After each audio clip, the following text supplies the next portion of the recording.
Noong 2023, from 251, naging 807.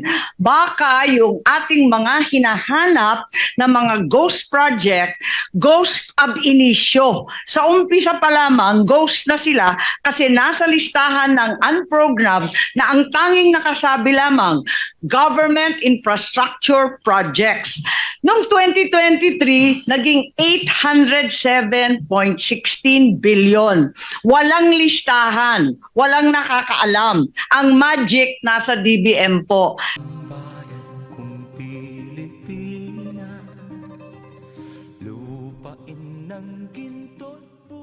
Ronald De La Rosa is recognized. You have 5 minutes. Thank you, Mr. Chair. Kay Sally Santos. Miss Sally Santos, nung last hearing, napapansin ko sa'yo, masyado kang free-flowing magsalita.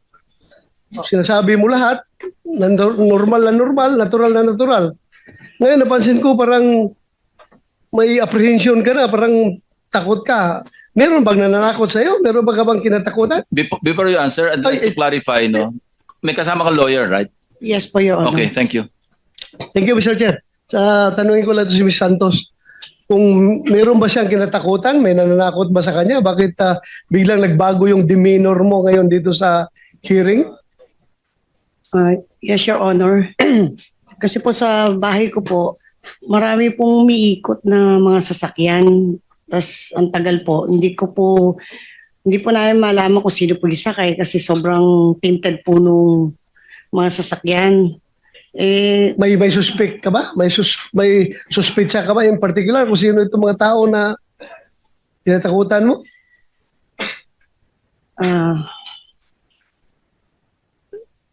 Para alam ng komite na ito, kung may mangyari sa'yo, alam namin kung sinong pwede, posibleng magiging person of interest kung may mangyari sa'yo.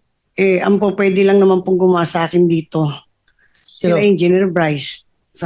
Sila Engineer Bryce saka sila Engineer JP. Engineer Bryce, Mr. Chair, pwede matanong si Engineer Bryce kung meron ba siyang balak na masama para dito kay Santos? Wala po. Hindi ko po iniisip yun. So, babalikan kita. Ms. Santos, may sinabi kang dito sa iyong affidavit, paragraph 18. Ayon kay Engineer Bryce, sa lahat ng pagkakataon, kinukuha nila ang buong bayad sa isang proyekto ay sila na ang bahala magbigay sa kapitan, sa mayor, kay D.E. Henry at iba pang may SOP. Totoo ba to? Yes, Your Honor.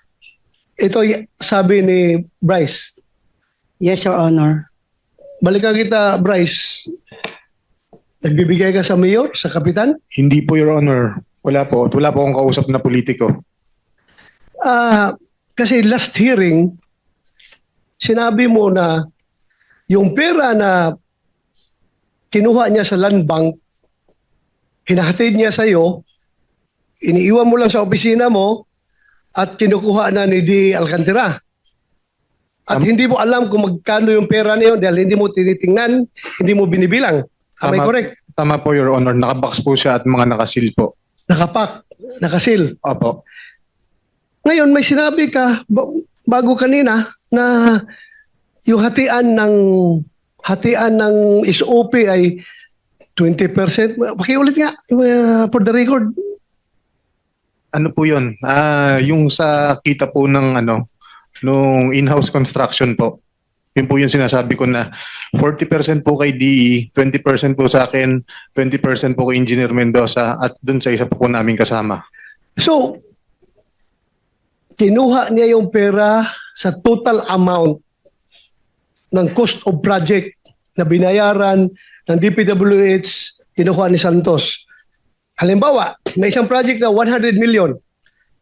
Yung 100 million, according to him, binabawasan niya ng 3% royalty para sa kanyang lisensya bago niya ibigay sa'yo. So what is 3% of 100 million? 3 million po. 3 million. So 97, kabuoang 97 million ibibigay niya sa'yo.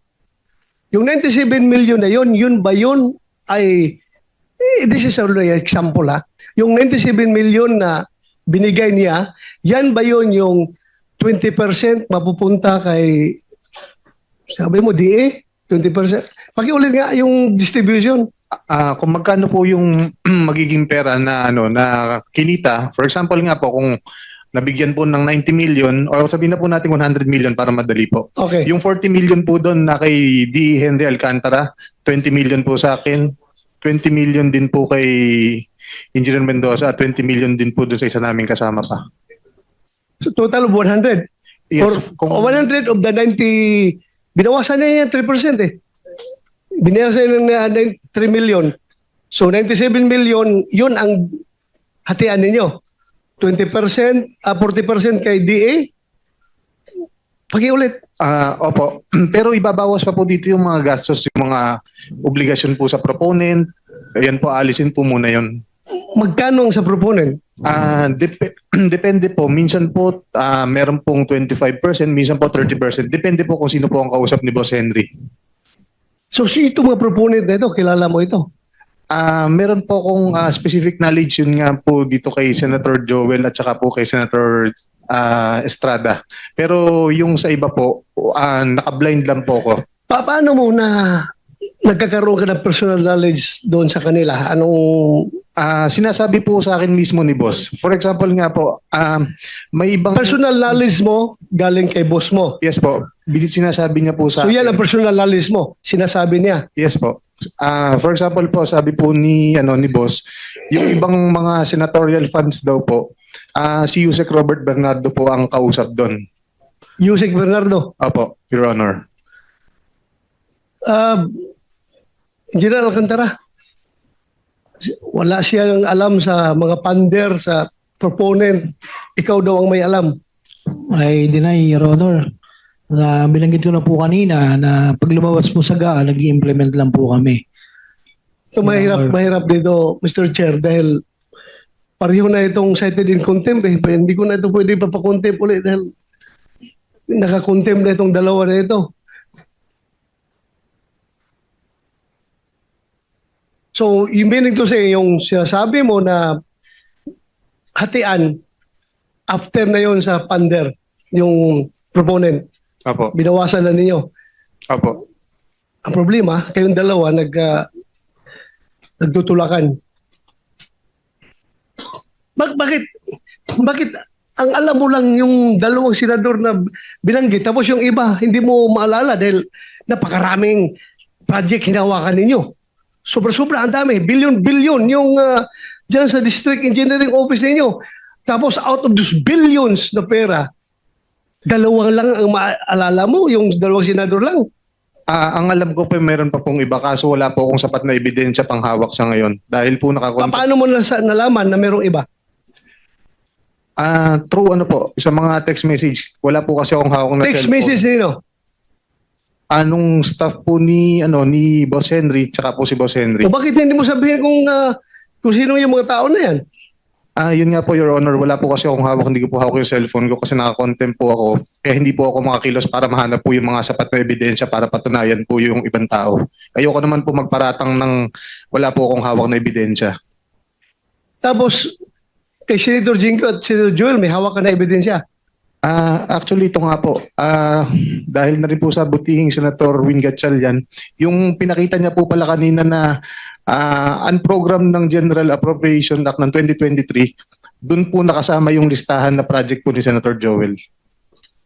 Puto, alam mo, sabi Wala. ng boss mo, wala kayong Senator- alam. Wala Senator- kayong alam Senator pagdating. De La Rosa, Yes, sir. Mr. Wallen. Whether program or unprogrammed, no, yung nag-enumerate ka may Opo. description ka. Yes po. Sige, point out mo ngayon kung saan sa GAA yun. No, not in your list. Sa GAA mismo. Para matulungan mo kami. Your Honor, hindi po siya sa GAA. Kung kanina, Walang Opo, ibang pagdadalan yung items kundi from GAA.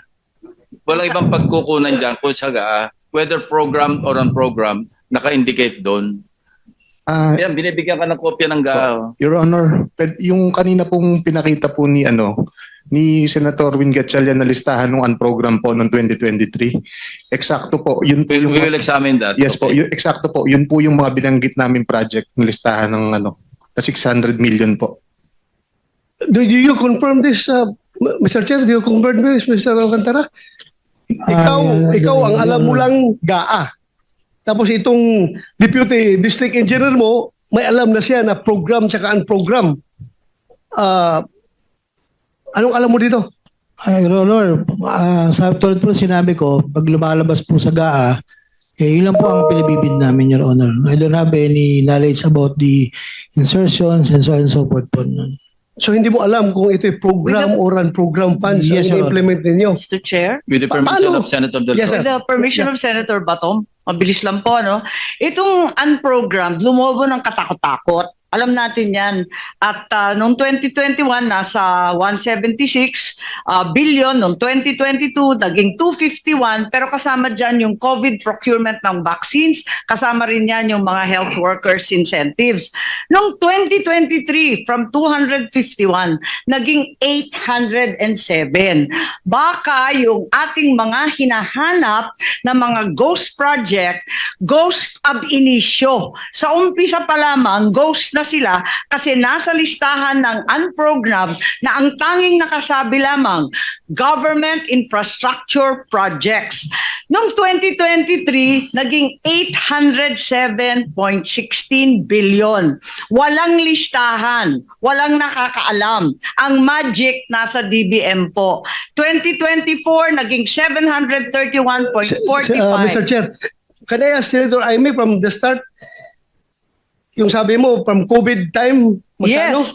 Bago mag-COVID 2021, 176. 176. Tapos nung 2022, nandyan, yung 2022 naging 251. Kasama na dyan yung mga bakuna, yung incentive sa mga health workers.